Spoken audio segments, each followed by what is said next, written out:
લઘુકથા અનુવાદ. લેખિકા છે સુનિતા ઇજ્જતકુમાર. બાળપણે હું પિતા સાથે રામપાસ રહો આશ્રમ જતી. આશ્રમના બાપુ મારા માથે હાથ મૂકીને કહેતા, બાપાનો વારસો લેવો છે ને તો પહેલા એની સંવેદનાનો વારસો લેજે હો. આ વાતને મેં કઈ માથા પરથી દદડી જવા નહોતી દીધી. વારસો ઉજાડવાનો ઈરાદો એવો બળુકો કે બે સંગ્રહના સર્જનનું ખુદને સુખદ આશ્ચર્ય હતું. સાહિત્ય સામાજિકતાનું દર્પણ. એમાં ધબકતા મૂલ્યો યુવા પેઢી વાંચે ને જીવનમાં ઉતારે એ આશયે મેં સંગ્રહો દ્વિભાષી પ્રગટ કરવાનું નક્કી કર્યું. પ્રોફેસર દેસાઈને મેં અંગ્રેજી અનુવાદનું કાર્ય સોંપ્યું. એમના ઘરે મુલાકાત ગોઠવાઈ. 80ની ઉંમરનું દંપતી. તેમના પ્રેમાળ આવકારે આ અનાથની ભૂખ ભાંગી. મને તેઓમાં મા બાપ દેખાવા લાગ્યા. માવતરની હયાતીએ હું સૌને રાજી રાખતી. ખેવના એટલી જ કે માવતર સચવાય. લાગણીને શબ્દોની લાચારી હોય એ તો વણકય વેદનાને વાંચી લે ને. અનુવાદનું કાર્ય પ્રોફેસર દિલથી કરતા.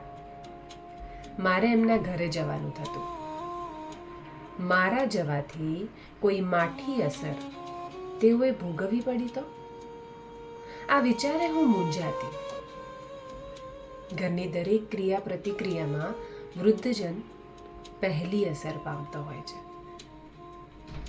એવા જીવતર આપણે ક્યાં નથી જોતા, જ્યાં ઘડપણ તો બાપડાઓને નખોરિયા ભરતું હોય, હારોહાર ઘરના સભ્યો પણ.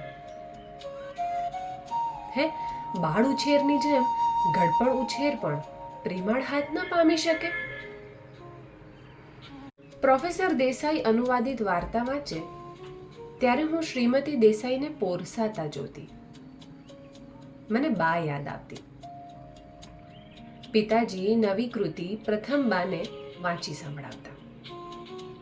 પ્રોફેસર દેસાઈના પુત્રવધુ અમને પાણી ધરવા આવે કે તરત સાસુમાં પુત્રવધુના વખાણ માંડે. સ્નેહ તો ઘરનો શ્વાસ. હા, મેં ક્યારેય તેઓને અકળાતા દીઠા નથી. વિચારની કુખે વિચાર જન્મે. મને સાંભળી આવ્યું કે બાપુને હાંફણની તકલીફ હતી, પણ બાને તો નહોતી.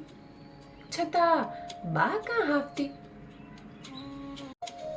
વિચારની થપાટે હું વિખાઉં તે પહેલા પ્રોફેસરે સમજાવવા માંડ્યું, બેન, અનુવાદ થયા બાદ વાર્તાનો મર્મ સંવેદના જળવાવા જોઈએ, જેથી તે મૂળ કૃતિ જેવું જ પરિણામ સાધે. પ્રોફેસર દેસાઈ મને બેન કહીને બોલાવતા. પિતાજીની જેમ જ. અનુવાદનું કાર્ય પૂર્ણતાના પંથે હતું. આ છેલ્લી મુલાકાત હતી. અમે ઘંટડી વગાડી. ભાભીએ કમાડ ખોલ્યો. ઘરમાં સાહેબ ન દેખાયા. ભાભી જાણે ગુસ્સા સાથે કાગળ ડોળે કોઈની રાહ જોતી ગણગણતી ના પાડી હતી, પણ મારું માને કોણ? સમયની નજાકત સમજી હજુ અમે પાછા ડગ માંડીએ ત્યાં તો દેસાઈ દંપતી આવ્યું. બેઉને જોઈ આંખે ધસી આવેલા આંસુને ખાળતી ભાભી જાણે પોતાના બાળકોને ધખતી હોય એમ બોલી, લ્યો હવે થોડો થાક ઉતારો, ત્યાં હું રાંધણ માંડી દઉં, ને સાંભળી લેજો, હવે તમને એકલા જવા દે એની માં મરે. ભાભીના ગુસ્સામાં વડીલો પ્રત્યેની લાગણી અમે છલકાતી ભાળી.